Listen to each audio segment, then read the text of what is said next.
கேரள வயநாடு நிலச்சரிவு அச்சுறுத்தி வரும் நிலையில் தற்போது நீலகிரியிலும் வீடுகள் மண்ணுக்குள் புதைந்து வருவது மக்களை பீதியடைய செய்துள்ளது. கூடலூர் கோக்கால் மலை அடிவாரம் கிராமத்தில் 20 நாட்களுக்கு முன்பு கனமழையால் 10 வீடுகள் மற்றும் அருகில் இருந்த முதியோர் காப்பகத்தில் லேசான விரிசல் ஏற்பட்டது. அடுத்த 5 நாட்களில் பிளவாக மாறி தரைத்தளம் சுவர்கள் கடுமையாக பாதிக்கப்பட்டன. அரசு மருத்துவமனைக்கு சொந்தமான புதிய கட்டடம் கட்டுவதே இதற்கு காரணம் என பொதுமக்கள் குற்றம் சாட்டிய நிலையில் அதிகாரிகள் ஆய்வு செய்து அதற்கும் இதற்கும் எந்த சம்பந்தமும் இல்லை என விளக்கமளித்தனர். முன்னெச்சரிக்கை நடவடிக்கையாக பாதிக்கப்பட்ட வீடுகளில் உள்ள மக்களை வெளியேற அறிவுறுத்தியுள்ளனர். முதியோர் காப்பகத்தில் இருந்தவர்கள் வேறு காப்பகத்திற்கு மாற்றப்பட்டனர். இந்நிலையில் அங்குள்ள கட்டடங்கள் வீடுகள் மண்ணில் புதைந்து வருகின்றன. குறிப்பாக முதியோர் காப்பகத்தின் மிகப்பெரிய கட்டடம் 7 அடி ஆழம் வரை மண்ணில் புதைந்துள்ளது. நீலகிரியில் நிலச்சரிவு ஏற்பட வாய்ப்பு உள்ளதாக ஆய்வாளர்களும் அறிவித்துள்ள நிலையில் அரசு பொது மருத்துவமனையில் உள்ள ஒரு கட்டடத்தில் திடீரென விரிசல் ஏற்பட்டு அங்கிருந்த நோயாளிகள் வேறு கட்டடத்திற்கு மாற்றப்பட்டதும் அச்சத்தை அதிகரித்துள்ளது. அதிகாரிகள் குழு ஆய்வு செய்து மண்ணில் புதைந்து வரும் வீடுகளை சுற்றி தண்ணீர் வருவதால் ஒருவேளை பூமிக்கடியில் மிகப்பெரிய நீரோட்டம் இருக்கும் என தெரிவித்தனர்.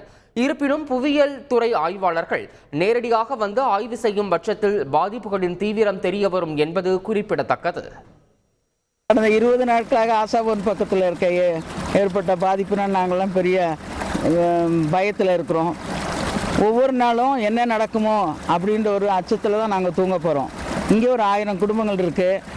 பின்ன ஒவ்வொரு நாளும் வந்து அதிகாரிகள் பார்த்துட்டு தான் போகிறாங்களே ஒழிய அதுக்கு என்ன நடவடிக்கை எடுக்கணும், ஏன்னாக்கா அது சரி பண்ணி ஒவ்வொருத்தரும் அந்த உயிர் போன பிறகு காசை கொடுத்து இது பண்ணலாம் அது பண்ணலான்னு பேசுகிறத விட அது வந்து என்ன நடவடிக்கை எடுத்து சரி பண்ணணும் அப்படின்றத நீங்கள் ஒரு முடிவு எடுத்தால் நல்லாயிருக்கும். இந்த 20 நாளைக்கு முன்னாடி 1.5 சென்ட் பகுதியில் இருக்க ஒரு 7-8 வீடுங்க அந்த பூமி வெடித்ததுனால பாதிப்புக்குள்ளாயிருக்கு.